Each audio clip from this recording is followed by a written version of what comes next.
अब देखो सबसे पहले अगर हम लोग बात करें अपने लिपिड्स की, तो लिपिड्स देखो वैसे हम लोगों ने यहाँ पे फर्स्ट यूनिट में देख लिया है, तो होपफुली आप लोगों ने वो लेक्चर देखा होगा। देखो वो लेक्चर देख लेना तभी आज के लेक्चर पे आना, ताकि आप लोग ज़्यादा अच्छे से समझ सको। तो देखो लिपिड्स यहाँ पे होते क्या है, lipids are generally the esters of fatty acids and alcohol.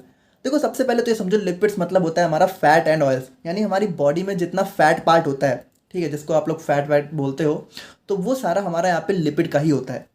अब यहाँ पे अगर हम लोग केमिकल टर्म्स में बात करें, केमिकल स्ट्रक्चर में, तो लिपिड्स हमारे यहाँ पे ईस्टर्स होते हैं फैटी एसिड और अल्कोहल के। यहाँ पे देखो हमारा लिपिड किससे मिलकर बना होता है, फैटी एसिड और अल्कोहल। अब फैटी एसिड के अगर हम लोग स्ट्रक्चर की बात करें, तो इसका स्ट्रक्चर हमारा होता है लॉन्ग चेन कार्बोक्सिलिक एसिड्स, यानी कि यहाँ पे देखो एक साइड आप लोग को कार्बोक्सिलिक एसिड का ग्रुप देखने को मिलता है, COOH कार्बोक्सिलिक एसिड होता है, और दूसरी तरफ आप लोग को कार्बन की लॉन्ग चेन। देखो लॉन्ग चेन को हम लोग यहाँ पे आर से दिखा देते हैं। अब ये आर हमारा कुछ भी हो सकता है, मतलब बहुत लंबी सी, यहाँ पे देखो कार्बन की बहुत लंबी सी यहाँ पे चेन हो सकती है, कितनी बड़ी कितनी छोटी हो सकती है उससे फर्क नहीं पड़ता है। और अल्कोहल्स की बात करें, तो अल्कोहल्स होते हैं हमारे यहाँ पे, अल्कोहल में देखो एक तरफ आप लोग को जो है अल्कोहल, अल्कोहल क्या होता है OH, और दूसरी तरफ आप लोग को कार्बन देखने को मिलेगा, यहाँ पे आर मतलब लॉन्ग चेन कार्बन। अब देखो यहाँ पे लिपिड्स क्या होते हैं, इन दोनों का यहाँ पे जब हम लोग कॉम्बिनेशन करवाते हैं, यानी इन दोनों की रिएक्शन कराते हैं, तो देखो इन दोनों की रिएक्शन कराने पे होता क्या है, यहाँ पे जो हमारा अल्कोहल है, यहाँ से देखो, यहाँ से हमारा हाइड्रोजन, और यहाँ पे जो हमारे फैटी एसिड्स है, यहाँ से हमारा OH, ठीक है, ध्यान से देखना, ये दोनों मिलके क्या होते हैं, ये दोनों मिलके हमारे वाटर के फॉर्म में रिलीज हो जाते हैं, और यहाँ पे बन क्या जाता है, बन जाता है हमारा यहाँ पे RC डबल बॉन्ड OR। और देखो यहाँ पे ये वाला जो ग्रुप आप लोग को दिख रहा है, C डबल बॉन्ड O और O, ये इसको हम लोग बोलते हैं ईस्टर, ठीक है, क्या बोलते हैं, ईस्टर। और यहाँ पे दोनों तरफ क्या होता है, दोनों तरफ देखो ईस्टर के दोनों तरफ आप लोग को कार्बन की लॉन्ग चेन्स देखने को मिलती है। और यहाँ पे देखो बिल्कुल वही चीज़ तो लिखी हुई है कि यहाँ पे esters of fatty acids and alcohol, यानी जब फैटी एसिड और अल्कोहल को हम लोग कंबाइन करवाते हैं, तो यहाँ पे क्या होता है, हमारे एक ईस्टर ग्रुप का फॉर्मेशन होता है, और यही हमारा क्या होता है, ये हमारा लिपिड होता है। तो बस सिंपल सी है। अब यहाँ पे देखो lipids constitutes about 15 to 20% of total body weight, यानी हमारे टोटल बॉडी वेट का 15 से 20% होता है। उसके बाद यहाँ पे हमारी देखो सबसे इंपॉर्टेंट चीज़ है कि जो हमारा लिपिड्स है वो हमारी बॉडी में बहुत अलग अलग तरीक़ों से प्रेजेंट होता है। जैसे कि हमारा ट्राइग्लिसराइड्स, फॉस्फोलिपिड्स, फॉस्फोलिपिड क्या होता है, हमारी सेल मेम्ब्रेन की जो कवरिंग होती है फॉस्फोलिपिड से होती है। और फैटी एसिड्स, यानी कि देखो फैटी एसिड्स, वैसे तो देखो हमारा जो लिपिड है, फैटी एसिड उसका ही एक पार्ट है, लेकिन फैटी एसिड भी एक टाइप का लिपिड ही होता है, समझ रहे हो। तो यहाँ पे इन सारे तरीक़ों से हमारी बॉडी में लिपिड देखने को मिलता है। और उसमें भी सबसे इंपॉर्टेंट चीज़ कि देखो यहाँ पे टोटल जो 15 से 20% लिपिड है, तो उसमें भी हमारा 85 to 90% पार्ट हमारा ट्राइग्लिसराइड होता है, यानी हमारी बॉडी में जितना लिपिड है उसमें से 90% हमारा ट्राइग्लिसराइड के फॉर्म में देखने को मिलता है, जो कि हमारी बॉडी के एडिपोज टिश्यू में जो है स्टोर होता है। एडिपोज टिश्यू हमारा एक टाइप का कनेक्टिव टिश्यू होता है जो कि फैट को स्टोर करता है, इसको फैट टिश्यू भी बोल देते हैं। अच्छा यहाँ पे देखो हम लोग थोड़ा सा ट्राइग्लिसराइड्स को भी देख लेते हैं होता क्या है। देखो ट्राइग्लिसराइड हमारा मिलकर बना होता है ग्लिसरॉल और 3 फैटी एसिड चेन से। अब ग्लिसरॉल क्या होता है, ग्लिसरॉल देखो, ग्लिसरॉल हमारा एक टाइप का यहाँ पे अल्कोहल ही होता है, ठीक है, अल्कोहल का ही एक एग्जांपल होता है ग्लिसरॉल। ग्लिसरॉल में आप लोग को मेनली जो है 3 कार्बन और 3 कार्बोक्सिलिक एसिड इसके साथ जो है अटैच देखने को मिलते हैं। तो यहाँ पे ट्राइग्लिसराइड का मतलब क्या होता है कि जब हमारे ग्लिसरॉल के तीनों कार्बोक्सिलिक एसिड ग्रुप के साथ हमारे 3 अलग अलग फैटी एसिड के ग्रुप जुड़ जाए। देखो एक फैटी एसिड ये, एक ये, एक ये। अब देखो इसको अगर डिटेल में देखना है तो हम लोगों ने फैटी एसिड में इसको डिस्कस किया था, बस हम लोग थोड़ा सा रिवाइज कर रहे हैं, ठीक है। तो जब 3 फैटी एसिड हमारे तीनों कार्बन के साथ अटैच देखने को मिलते हैं, तो हम लोग इसको बोलते हैं ट्राइग्लिसराइड। क्या बोलते हैं, ट्राइग्लिसराइड्स, यानी कि ग्लिसरॉल के तीनों कार्बन के साथ हमारे 3 फैटी एसिड। अच्छा यहाँ पे देखो मान लो अगर हम लोग एक फैटी एसिड को हटा दें, तब इसको क्या बोलेंगे, डाइग्लिसराइड, क्योंकि अब यहाँ पे 2 कार्बन के साथ, और अगर हम लोग यहाँ पे 2 हटा दें तो अब ये हो गया हमारा यहाँ पे मोनोग्लिसराइड। तो बिल्कुल उसी तरीके से होता है, अगर तीनों के साथ अटैच है तो ट्राई, और यही वाला हमें जो है हमारी बॉडी के अंदर सबसे ज़्यादा देखने को मिलता है। नाउ हम लोग क्या बात कर रहे हैं, लिपिड मेटाबॉलिज्म की। The synthesis and breakdown of lipid is known as lipid metabolism that involves lipogenesis and oxidation of fatty acids. अच्छा देखो यहाँ पे थोड़ा सा हम लोग जनरल वे में बात करते हैं। देखो हम लोग क्या पढ़ रहे हैं, लिपिड मेटाबॉलिज्म, हम लोग इसको पढ़ क्यों रहे हैं। देखो बेसिकली लिपिड क्या होता है, लिपिड हमारी बॉडी में फैट होता है, और फैट पता है क्या होता है, फैट हमारी बॉडी में स्टोर्ड एनर्जी का एक फॉर्म होता है। अच्छा यहाँ पे देखो अभी तक अगर आप लोगों ने बाकी लेक्चर देखे हैं, तो हमारा यहाँ पे जो हमारा ग्लाइकोजन है ये भी हमारा स्टोर्ड एनर्जी का ही तो फॉर्म होता है ना। और ग्लूकोनियोजेनेसिस में भी हमारा एक टाइप से एनर्जी का प्रोडक्शन होता है। तो ये फैट आखिर अलग कैसे होता है, तो यहाँ पे देखो जो हमारा फैट है, ध्यान से सुनना, जैसे कि मान लो आप लोगों ने क्या हुआ कि आप लोग एक दिन जो है यहाँ पे फास्टिंग रख ली या फिर स्टारवेशन हो गया एक दो दिनों का, यानी कि एक दो दिनों से आप लोगों ने ज़्यादा कुछ खाया नहीं है। तो क्या होगा, हमारा जो ग्लाइकोजन है वो सिंपली हमारा ब्रेक हो जाएगा और ग्लूकोज के फॉर्म में, और आप लोग को क्या एनर्जी प्रोवाइड कर देगा। ठीक है। अच्छा यहाँ पे देखो, जब हमारा ग्लाइकोजन भी मान लो बहुत दिनों से, मतलब एक दो दिन हो गए और अभी तक आप लोगों की बॉडी में कुछ खाना गया ही नहीं है, तो हमारा ग्लाइकोजन क्या होता है, खत्म हो जाता है। फिर हमारा क्या स्टार्ट होता है, ग्लूकोनियोजेनेसिस स्टार्ट होता है, फिर वहाँ से ग्लूकोज मिलता है। अब देखो मान लो ग्लाइकोजन भी खत्म, ग्लूकोनियोजेनेसिस भी हो चुकी, अब बॉडी को एनर्जी कैसे मिलेगी। देखो ऐसा तो होता नहीं है कि बॉडी को अगर एक दो दिन खाना ना मिले तो हम लोग तुरंत ही, मतलब ऐसा तो है नहीं कि हम लोग तुरंत खत्म हो जाएंगे, है ना। आदमी जो है खाने के बिना लगभग 5-6 दिनों तक सर्वाइव कर सकता है। तो 5-6 दिनों तक सर्वाइव कैसे होता है, देखो ये जो ग्लाइकोजन है, ग्लूकोनियोजेनेसिस है, ये सब एक दो दिन में ओवर हो चुका है। अब देखो जब हमारा ग्लाइकोजन भी खत्म, ग्लूकोनियोजेनेसिस भी हो चुकी, अब हमारा आता है फैट। तो देखो जब हमारा ये सारी चीज़ें खत्म हो जाती है तब हमारा होता है फैट, यानी कि देखो फैट क्या है, फैट हमारा एक टाइप का लिपिड है, लिपिड के अंदर ही होता है फैट। फैट लिपिड का एग्जाम्पल है। तो अब होता है हमारे यहाँ पे, चलो सिंपली हम लोग लिपिड लिख लेते हैं, कंफ्यूज मत हो। अब होता है हमारे यहाँ पे लिपिड का ब्रेकडाउन, यानी कि जब हमारा सब कुछ खत्म हो चुका है तब हमारी बॉडी में लिपिड का ब्रेकडाउन होता है, और इसके ब्रेकडाउन से बॉडी को बहुत हाई अमाउंट में एनर्जी मिलती है। अभी हम लोग देखेंगे तो आप लोगों को पता चलेगा कि जब हमारा लिपिड का ब्रेकडाउन होता है तो लगभग हमें जो है 100+ एटीपी देखने को मिलती है। तो यहाँ पे इसलिए हम लोग पढ़ रहे हैं अपने लिपिड मेटाबॉलिज्म को, यानी लिपिड हमारी बॉडी में सबसे लास्ट में जो है एक्टिवेट होता है और सबसे ज़्यादा हाई अमाउंट में स्टोर्ड एनर्जी का फॉर्म होता है। देखो यहाँ पे लास्ट में क्यों एक्टिवेट होता है, क्योंकि इसके मेटाबॉलिज्म में ना थोड़ा सा कॉम्प्लेक्सिटी है, यानी ये बहुत कॉम्प्लेक्स होता है, जल्दी नहीं होता है। जबकि अगर हम लोग बात करें ग्लाइकोजन मेटाबॉलिज्म की तो वो सब थोड़ा सा सिंपल प्रोसेस होती हैं। इसीलिए जब हमें इंस्टेंट एनर्जी चाहिए होती है तो ग्लाइकोजेनोलाइसिस होता है, और जब जो है हमें लॉन्ग टर्म में एनर्जी चाहिए होती है तो हमारे यहाँ पे लिपिड मेटाबॉलिज्म देखने को मिलता है। अब देखो हम लोग को यहाँ पे मेनली पढ़ना है अपना beta oxidation of fatty acid. अच्छा यहाँ पे ध्यान से देखना, फैटी एसिड्स हमारे क्या होते हैं, fatty acids are obtained from the breakdown of lipids. देखो हम लोगों ने देखा कि जो हमारा लिपिड्स है, ठीक है, तो लिपिड किससे मिलकर बना होता है, फैटी एसिड और अल्कोहल से। अब फैटी एसिड की बात करें तो अगर मान लो फैटी एसिड हमें चाहिए तो हमें लिपिड का ब्रेकडाउन कराना होगा, अल्कोहल को रिमूव कराना होगा लिपिड से, तो हमारा फैटी एसिड हमें मिल जाएगा। अच्छा देखो लिपिड मेटाबॉलिज्म में क्या होगा, लिपिड का ब्रेकडाउन ही तो होगा। जब लिपिड का ब्रेकडाउन होगा तो सबसे पहले हमें क्या मिलेगा, सबसे पहले हमें फैटी एसिड ही मिलेगा। तो अब इस फैटी एसिड से ही हमें एनर्जी लेनी पड़ेगी। देखो लिपिड मेटाबॉलिज्म में सबसे पहले फैटी एसिड ही तो ब्रेक होगा। अब इस फैटी एसिड का जब हम लोग दोबारा से इसका भी हम लोग ब्रेक डाउन कराएंगे, ठीक है, समझ रहे हो, इसका भी हम लोग ब्रेक डाउन कराएंगे तब हमें जाके फाइनली जो है एनर्जी मिलेगी जिसकी हमें ज़रूरत है। देखो हम लोग यहाँ पे जितना भी मेटाबॉलिज्म वगैरह पढ़ रहे हैं उसका मेजर गोल क्या है, मेजर गोल है उसका एनर्जी जनरेट करना हमारी बॉडी के अंदर, समझ रहे हो। तो यहाँ पे अगर हम लोग बात करें अपने फैटी एसिड्स की तो ये हमारे ब्रेकडाउन से ऑब्टेन होते हैं, हमें पता है, और मेनली हमारा ट्राइग्लिसराइड, क्योंकि ट्राइग्लिसराइड ही हमें बॉडी में सबसे ज़्यादा देखने को मिलता है।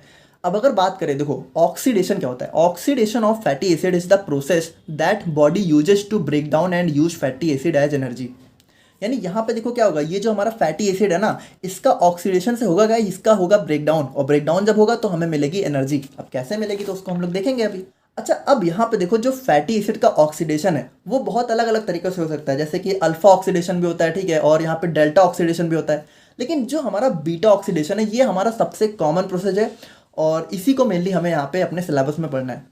द बीटा ऑक्सीडेशन, अब देखो the fatty acids in the body are mostly oxidised by beta oxidation, यानी जनरली बीटा ऑक्सीडेशन ही होता है। अब बीटा ऑक्सीडेशन का एक्चुअल में मतलब क्या है, इसका नाम बीटा ऑक्सीडेशन है क्यों। बीटा ऑक्सीडेशन में be defined as oxidation of fatty acids on the beta carbon atom. तो हम लोगों ने क्या देखा, जो हमारे फैटी एसिड हैं, ठीक है, फैटी एसिड ये हमारे क्या होते हैं, लॉन्ग चेन कार्बोक्सिलिक एसिड, यानी एक तरफ आप लोग को COOH कार्बोक्सिलिक एसिड का ग्रुप देखने को मिलता है और एक तरफ कार्बन की लॉन्ग चेन। तो इसका स्ट्रक्चर अगर हम लोग जनरल ड्रॉ करें तो हमारा इस तरीके से हो सकता है, यानी यहाँ पे देखो कार्बन की लंबी सी चेन है, अब यहाँ पे भी हम लोगों ने R लिख दिया, यानी और लंबी भी हो सकता है यहीं पे ख़त्म हो जाए, और एक तरफ आप लोग को COOH देखने को मिल रहा है। तो यहाँ पे बहुत ध्यान से सुनना, जैसे कोई भी यहाँ पे कार्बनिक कंपाउंड हो, ठीक है, कोई भी ऑर्गेनिक कंपाउंड हो, तो वहाँ पे जो हमारा फंक्शनल ग्रुप अगर लगा होता है तो फंक्शनल ग्रुप के जस्ट बगल वाले कार्बन को हम लोग बोलते हैं अल्फा कार्बन, ठीक है, और उसके बगल वाले कार्बन को हम लोग बोलते हैं बीटा कार्बन। अच्छा यहाँ पे देखो ये जो हमारा फंक्शनल ग्रुप का कार्बन है इसको हम लोग यहाँ पे काउंट नहीं करेंगे, हम लोग इसके बगल वाले कार्बन से काउंट करेंगे, और यहाँ पे पहला होगा अल्फा और दूसरा होगा बीटा। अच्छा देखो अगर मान लो नंबरिंग करनी है तब काउंट करेंगे, यहाँ पे सिर्फ अल्फा बीटा के लिए बता रहे हैं, है ना, समझ रहे हो। तो यहाँ पे देखो beta oxidation of fatty acid का मतलब है कि ये जो हमारा बीटा वाला कार्बन है, यानी यहाँ पे इस वाले कार्बन पे ही हमारी ऑक्सीडेशन की प्रोसेस होती है, तो इसीलिए हम लोग इसको बोलते हैं बीटा ऑक्सीडेशन। अब यहाँ पे देखो जो हमारी बीटा ऑक्सीडेशन की प्रोसेस है, ये जनरली हमारी जो है 3 स्टेज में देखने को मिलती है। तो इसमें जो हमारा पहला स्टेज होता है उसको हम लोग बोलते हैं activation of fatty acids in cytosol, यानी जो पहली स्टेप है ये हमारी साइटोसोल यानी कि साइटोप्लाज्म में देखने को मिलती है। और दूसरा स्टेज हमारा होता है transport of fatty acid in mitochondria, यानी यहाँ पे देखो जो हमारा साइटोसोल में एक्टिवेशन हो जाता है उसके बाद यहाँ पे इसको माइटोकॉन्ड्रिया में ट्रांसफर किया जाता है, क्योंकि जो हमारे बीटा ऑक्सीडेशन की प्रोसेस है ये हमारी माइटोकॉन्ड्रिया के अंदर देखने को मिलती है। और माइटोकॉन्ड्रिया के अंदर भी कहाँ, हमारे माइटोकॉन्ड्रियल मैट्रिक्स में, यानी थर्ड स्टेप में फाइनली क्या होगा, हमारा प्रॉपर बीटा ऑक्सीडेशन होगा किसमें, माइटोकॉन्ड्रियल मैट्रिक्स में। यहाँ पे देखो इसको थोड़ा सा बिल्कुल ऐसे समझो कि जैसे ये हमारी हो गई सेल, ठीक है, ये हमारी सेल हो गई और ये हो गया हमारा यहाँ पे माइटोकॉन्ड्रिया सेल के अंदर। अब माइटोकॉन्ड्रिया को हम लोगों ने वैसे लास्ट वीडियो में भी डिस्कस किया है, तो देखो माइटोकॉन्ड्रिया के अंदर हमारे यहाँ पे कुछ इनफोल्डिंग्स होती है, इसको हम लोग बोलते हैं इनर मेम्ब्रेन, है ना, इनर मेम्ब्रेन किसकी, माइटोकॉन्ड्रिया की। देखो ये माइटोकॉन्ड्रिया की सेल है और इनर मेम्ब्रेन के अंदर वाले पार्ट को हम लोग बोलते हैं मैट्रिक्स, समझ रहे हो। तो यहाँ पे ये जो देखो ये जो हमारा बीटा ऑक्सीडेशन है ये हमारे इस मैट्रिक्स के अंदर होता है, यानी माइटोकॉन्ड्रिया के अंदर मैट्रिक्स के अंदर, समझ रहे हो। और तो यहाँ पे देखो कुछ इस तरीके से होता है। बाकी अब हम लोग यहाँ पे इन तीनों स्टेप को एक एक करके यहाँ पे देख लेते हैं। तो बात करें हम लोग यहाँ पे अपने स्टेप नंबर 1 की, तो ये होता है एक्टिवेशन ऑफ फैटी एसिड। देखो यहाँ पे जैसे ये हमारी सेल है ना, और सेल के अंदर मान लो ये हमारा फैटी एसिड है, तो देखो इसको सबसे पहले एक्टिवेट होना पड़ेगा, ठीक है। अगर इसका ब्रेकडाउन होना है तो सबसे पहले इसको एक्टिवेट होना पड़ेगा। तो एक्टिवेट कैसे होता है फैटी एसिड, अच्छा इसको तो हम लोग थोड़ा सा यहाँ पे लैंग्वेज बाद में देखेंगे, इसको नॉर्मली हम लोग यहाँ पे स्टेप में देखते हैं। देखो फैटी एसिड का एक्टिवेशन यहाँ पे 2 स्टेप में होता है, बहुत सिंपल है। सबसे पहले हमारा फैटी एसिड कन्वर्ट हो जाता है एसाइल एडिनाइलेट में, और यहाँ पे हमारा एंजाइम कौन सा होता है, थायोकाइनेस। और इस स्टेप में होता क्या है, देखो इस स्टेप में जो हमारा एटीपी है वो कन्वर्ट हो जाता है एएमपी में, और हमारे 2 फॉस्फेट ग्रुप रिलीज होते हैं। अच्छा देखो जब हम लोग यहाँ पे 2 फॉस्फेट ग्रुप रिलीज होते हैं तो उसको हम लोग बोलते हैं पायरोफॉस्फेट, या फिर 2 फॉस्फेट भी सिंपली बोल सकते हो, 2 इनऑर्गेनिक फॉस्फेट या फिर पायरोफॉस्फेट, जो आप लोग को अच्छा लगे। अच्छा यहाँ पे अगर देखो तो जो हमारा एटीपी से जो एएमपी बना था वो कहाँ गया, तो देखो इसको थोड़ा सा इसके स्ट्रक्चर से समझो। देखो ये जो हमारा फैटी एसिड है, तो देखो ये फैटी एसिड का स्ट्रक्चर हो गया। अब जब फैटी एसिड कन्वर्ट हुआ एसाइल एडेनाइलेट में, तो ये जो हमारा एटीपी से एएमपी है, ये एएमपी हमारा इस एसाइल एडेनाइलेट के साथ जाके जुड़ गया। देखो यहाँ पे हुआ क्या, इस फैटी एसिड्स का जो हमारा COOH ग्रुप था, यहाँ से हमारा क्या हुआ, एएमपी आके जुड़ गया, ठीक है। तो ये एमपी हमारा यहाँ पे कंज्यूम हो गया, और उसके बाद जो ये एसाइल एडेनाइलेट है ये हमारा किस में कन्वर्ट हो गया, ये हमारा एसाइल कोएंजाइम में, एसाइल, ठीक है। और यहाँ पे क्या हुआ, अच्छा यहाँ पे देखो हमारा कोएंजाइम ए का यहाँ पे एडिशन हुआ है, तो यहाँ पे सबसे पहले क्या हुआ, हमारा कोएंजाइम ए यहाँ पे इसके साथ आके जुड़ जाएगा, यानी इसके साथ। अच्छा देखो कोएंजाइम ए जब हमारा यहाँ पे किसी कंपाउंड या फिर किसी भी कंपोनेंट के साथ अटैच हो जाता है तो हम लोग डायरेक्टली कोएंजाइम ए लिख देते हैं, COA। लेकिन जब हमारा ये अलग फॉर्म में रहता है तो हम लोग इसको लिखते हैं CoASH, ठीक है। तो ये कोएंजाइम ही है, यहाँ पे कंफ्यूज नहीं होना है। और हुआ क्या, देखो कोएंजाइम में तो इसके साथ अटैच हो गया और एएमपी यहाँ पे रिलीज हो गया, एएमपी बाहर चला गया और कोएंजाइम में अटैच हो गया। देखो यहाँ पे कुछ इस तरीके से हुआ। अब क्या हुआ, ये जो एएमपी था ये एमपी हमारा इसके साथ हट गया और ये कोएंजाइम में यहाँ पे इसके साथ आके जुड़ गया। तो देखो यहाँ पे वही चीज़ लिखी हुई है।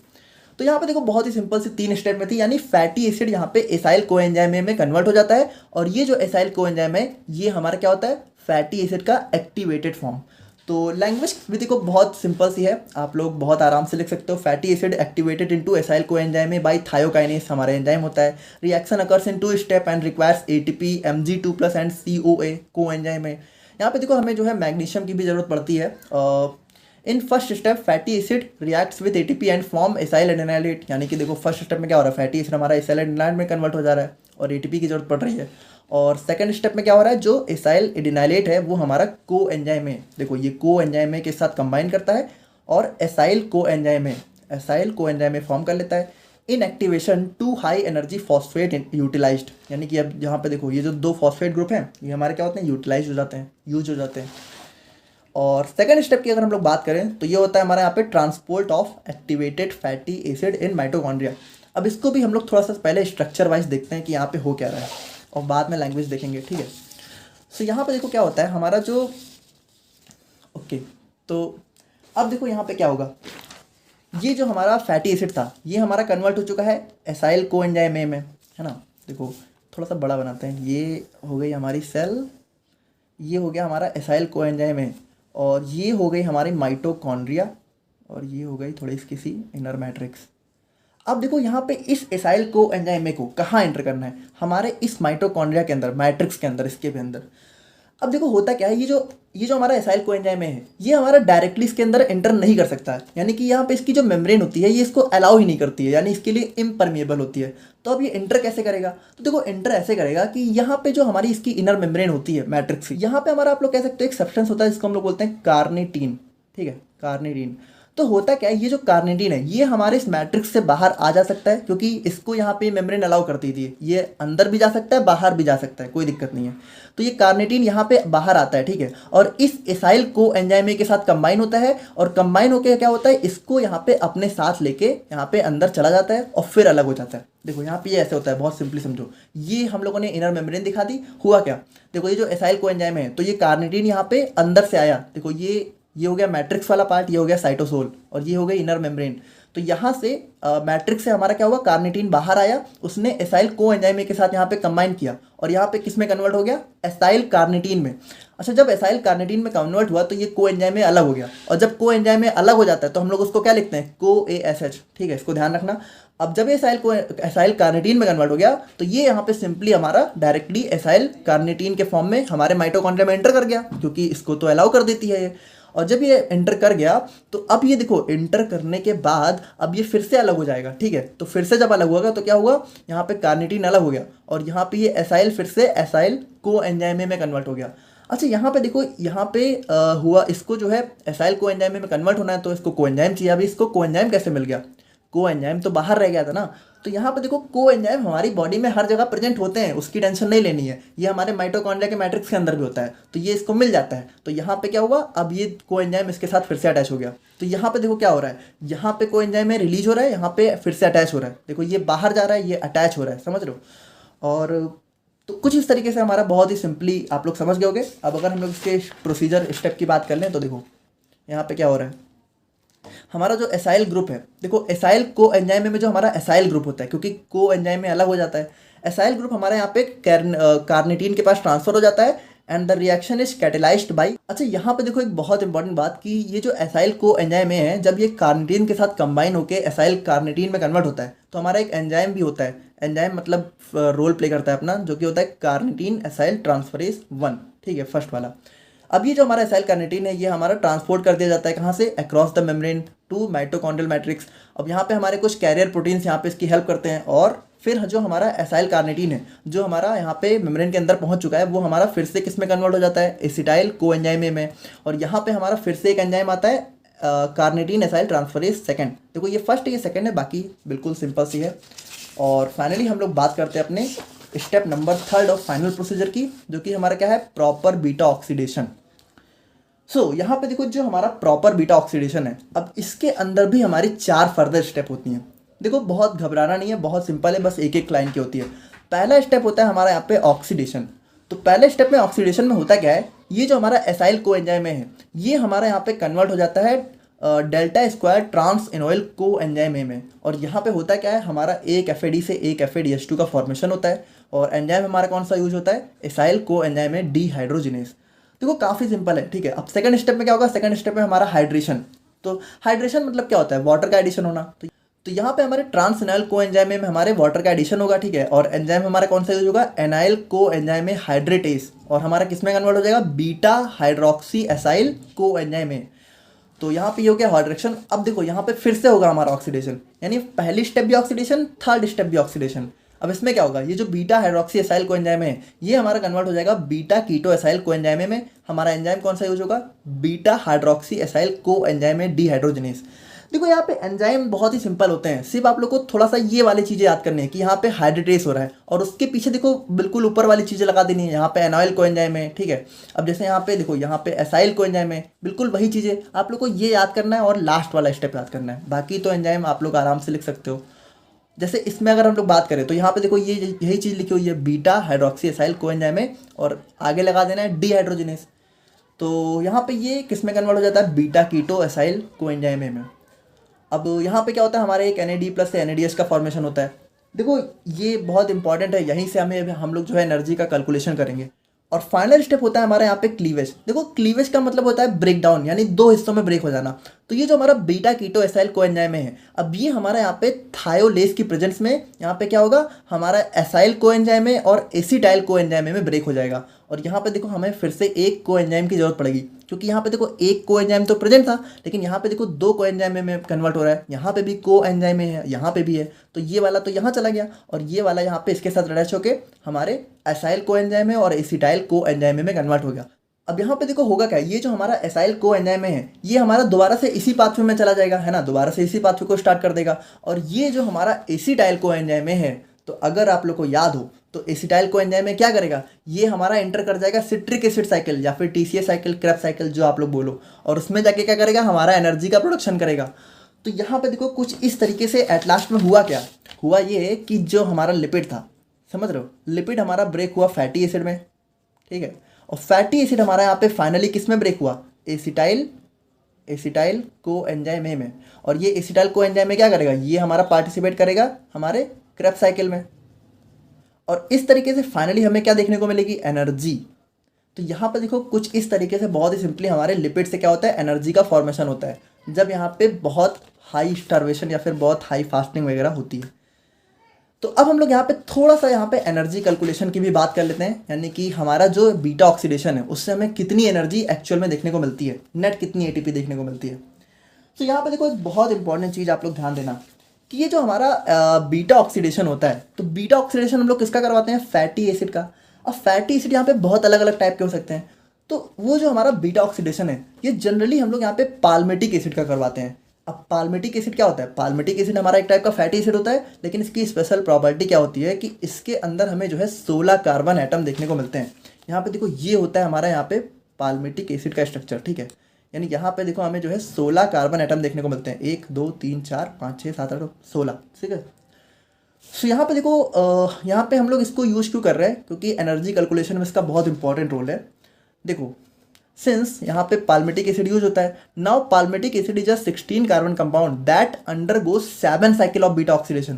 देखो यहाँ पे ये बहुत इंपॉर्टेंट चीज़ है कि ये जो हमारा पाल्मेटिक एसिड है, देखो एक बीटा ऑक्सीडेशन की एक साइकिल में हमें क्या देखने को मिल रहा है, हमें जो है हमें एक एसिटाइल को एंजाइम में देखने को मिल रहा है। और यहाँ पे देखो ये हमारे बीटा ऑक्सीडेशन की 7 साइकिल में जाता है, यानी इस तरीके से यहाँ पे हमारी 7 साइकिल होती है, किसकी, पाल्मेटिक एसिड की, बीटा ऑक्सीडेशन की कितनी, 7 cycle. Now palmitic acid so it undergoes into 7 cycle of beta oxidation and form 8 acetyl coenzyme है। यहाँ पे देखो ये चीज़ बहुत स्पेशल है कि भले यहाँ पे साइकिल तो 7 होती है, लेकिन प्रोडक्शन हमारे 8 एसिटाइल कोएंजाइम का होता है। यहाँ पे देखो 7 साइकिल में अगर हम लोग एनर्जी प्रोडक्शन की बात करें तो 7 NADH प्रोड्यूस होगा, क्योंकि हर एक साइकिल में हमारा एक NADH और एक FADH2। देखो यहाँ पे एक साइकिल में एक FADH2 और एक NADH प्रोड्यूस हो रहा था, तो अगर इस तरीके की 7 साइकिल हुई तो यहाँ पे टोटल कितना होगा, 7 NADH और 7 FADH2, है ना।